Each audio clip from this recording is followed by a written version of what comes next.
اللہ تعالیٰ نے جو انسان پیدا کیے ہیں ان کے مزاج مختلف ہیں. ان میں کچھ لوگ ہوتے ہیں جو قوی ہوتے ہیں ارادے کے، جو فیصلہ کر لیا ڈٹ گئے. کچھ لوگوں میں وہ قوت ارادی اتنی مضبوط نہیں ہوتی، وہ ادھر ادھر سوچتے رہتے ہیں. کچھ لوگ جسمانی طور پر بہت توانا ہوتے ہیں، کچھ لوگ جسمانی طور پر پیدائشی طور پر کمزور ہوتے ہیں. تو اگر کوئی قوت ارادی کمزور رکھنے والا شخص ہے، وہ بھی تو اللہ کی تخلیق ہے، اللہ کا بندہ ہے، خطاؤں کا ظہور ہو جاتا ہے، توبہ کرتا ہے، پھر کچھ عرصے کے بعد پھر خطا کا ظہور ہو جاتا ہے، پھر توبہ کرتا ہے. تو ہم تو یہ سمجھیں گے کہ ایک حد کے بعد پھر اس کی توبہ قبول نہیں ہونی چاہیے. لیکن حدیث سنیے. وعن ابی ہریرہ رضی اللہ تعالی عنہ قال قال رسول اللہ صلی اللہ علیہ وسلم ان عبدا اذنب ذنبا، یقیناً ایک بندہ جو ہے وہ ایک گناہ کرتا ہے.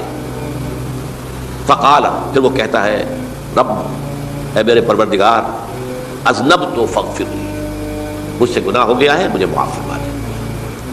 فقال ربہ، تو پروردگار یہ کہتا ہے اعلم عبدی ان لہ ربا یغفر الذنب ویأخذ بہ، میرا یہ بندہ یہ جانتا ہے کہ اس کا ایک رب ہے جو گناہ معاف بھی کر سکتا ہے اور سزا دے بھی سکتا ہے. کیا معنی ہوئے؟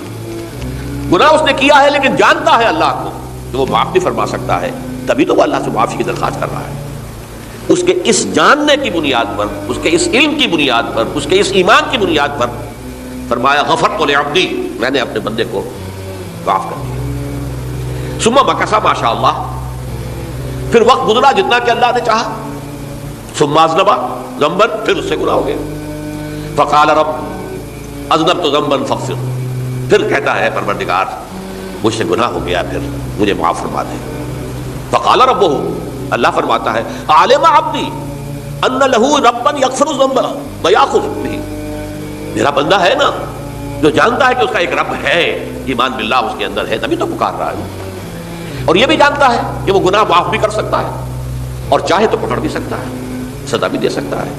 تو فرمایا، اللہ تعالیٰ فرماتے ہیں میں نے فرمایا کہ میں نے معاف کر دیا. ثم مکث ما شاء اللہ، پھر ایک عرصہ گزرا اس کے بعد. ثم اذنب ذنبا، پھر اس نے گناہ کیا.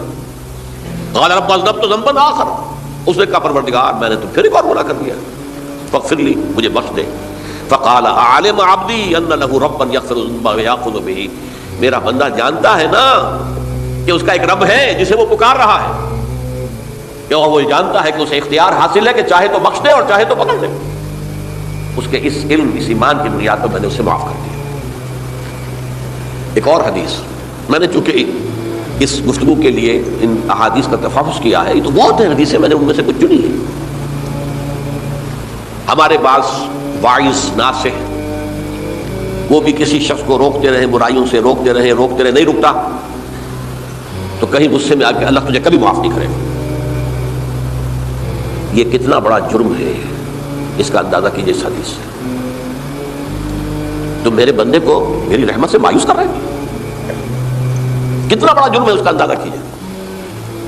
یہ مسلم شریف کی روایت ہے عن جندب، حضرت جندب رضی اللہ تعالی عنہ سے، ان رسول اللہ صلی اللہ علیہ وسلم حدث، کہ اللہ کے رسول صلی اللہ علیہ وسلم نے ایک واقعہ بیان کیا. ان رجلا قال،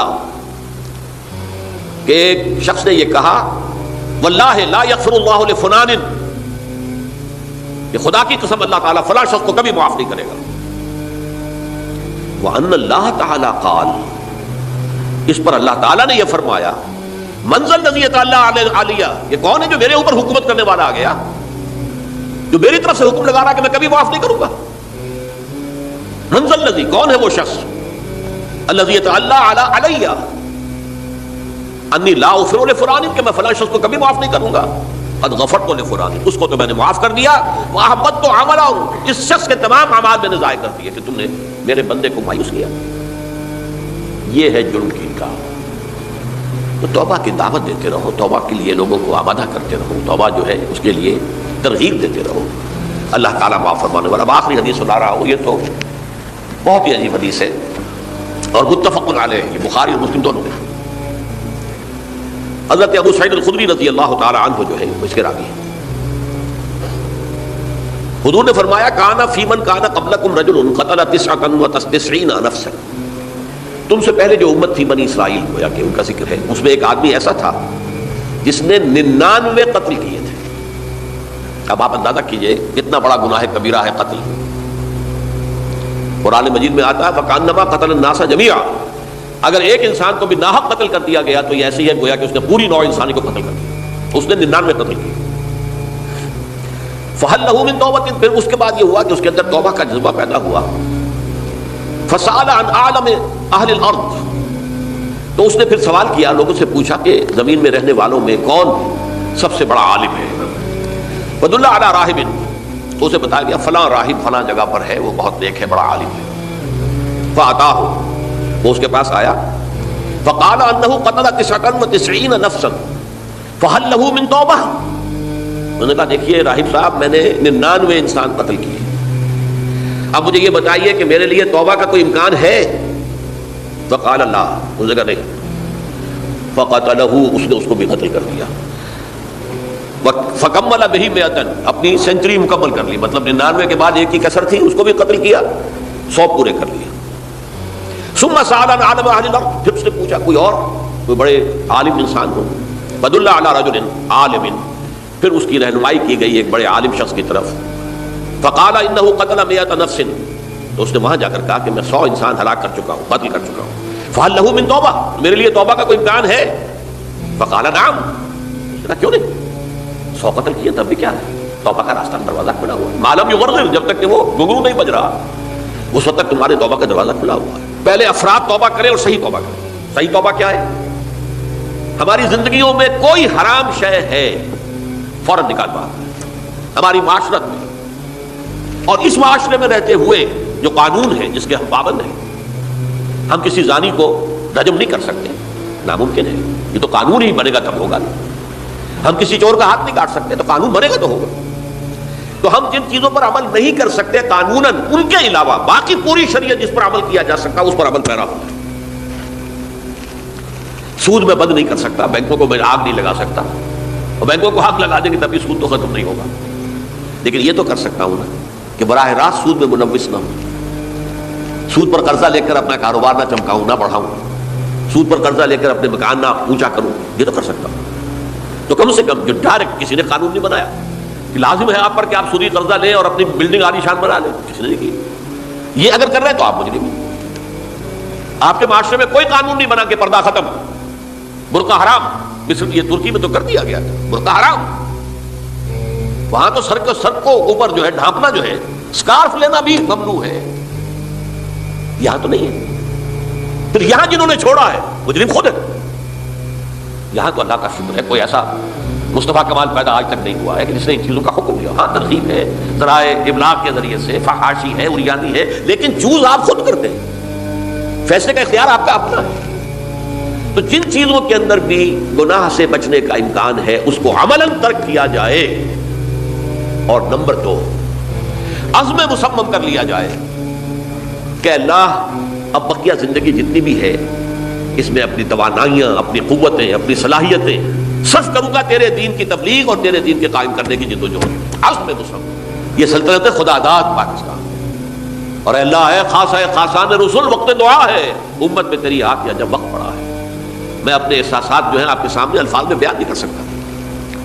یہ جب یروشلم کی تباہی ہوئی تھی جس کا میں نے ذکر کیا ہے، 6 لاکھ انسان قتل ہوئے تھے، اور 6 لاکھ کو نبوکدنضر جو تھا وہ ہانک کر بھیڑوں بکریوں کی طرح بیبیلونیا لے گیا تھا۔ اس سے پہلے کتنے ہی نبی اہل کتاب کے وہ کہتے رہے تھے کہ ہوش کرو، توبہ کر لو، بلکہ ایک جگہ کے الفاظ یہ ہیں درخت کی جڑ پر کلہاڑا رکھا جا چکا ہے، اب بھی ہوش میں آ جاؤ، ہوش میں نہیں آئے۔ دنیا پرستی جو بھی ان کے نفس پرستی جو بھی ان کے اوپر مسلط ہو چکی تھی، اس نے انہیں توبہ نہیں کرنے دیا، تباہی و بربادی ہو گئی۔ آج ہماری نگاہوں کے سامنے عراق کے ساتھ کیا ہو رہا ہے، بغیر اس کے کہ کوئی جرم ہو سکتا، بغیر اس کے ہم تو بڑے بڑے جرم کر چکے ہیں ان کی نگاہ میں۔ نان پرولیفریشن ٹریٹی جو ہے اس کے خلاف ہمارا عمل جا رہا ہے پوری دنیا کے اندر، ان کا کہ ہم اس کو ایٹمی صلاحیت کو نہیں پھیلنے دیں گے۔ وہ ایک خاص وقت میں افغانستان میں انہیں ہماری ضرورت تھی اپنے اصل دشمن USSR اپنے مقابل کی طاقت کو ختم کرنے کے لیے، اس وقت انہوں نے اپنا منہ جو ہے پھیر لیا تھا، نہیں دیکھا تھا، اور ہمارے ہاں اللہ کی یہ رحمت آ گئی کہ ایٹمک صلاحیت بھی حاصل ہوئی، اور پوری دنیا میں شاہ عبداللہ نے کہا تھا، پرنس عبداللہ نے، کہ یہ آپ کا نہیں ہے، یہ جو نواز شریف صاحب سے جب اس کا ہم نے دھماکہ کیا ہے، یہ بم آپ کا نہیں ہے، یہ پوری امت مسلمہ کا بم ہے۔ کیسے یہ برداشت کر سکتے ہیں یہودی اور یہودیوں کے اعلی کار عیسائی، خاص طور پر Protestants, west white Anglo Saxon Protestants? تو سمجھ لیجئے کہ پاکستان کی جڑوں پر بھی تیشہ رکھا جا چکا ہے۔ یہ میرے احساسات کی اس سے کم میں تعبیر ہو نہیں سکتی، لیکن اب بھی امکان ہے، اب بھی امکان ہے، اب بھی امکان ہے۔ توبہ کرو، توبہ کراؤ، مل جل کر طاقت بنو، کوشش کرو کہ یہاں اسلام کا نظام آ جائے، اور اس اسنا میں بھی دعا کرو اللہ تعالیٰ سے کہ اللہ ہمیں مہلت عطا فرما دے، ہمیں کچھ اور مہلت عطا فرما دے، اے اللہ ہمیں کچھ اور مہلت عطا فرما دے۔ بارک اللہ لی ولکم فی القرآن العظیم ونفعنی وإیاکم بالآیات والذکر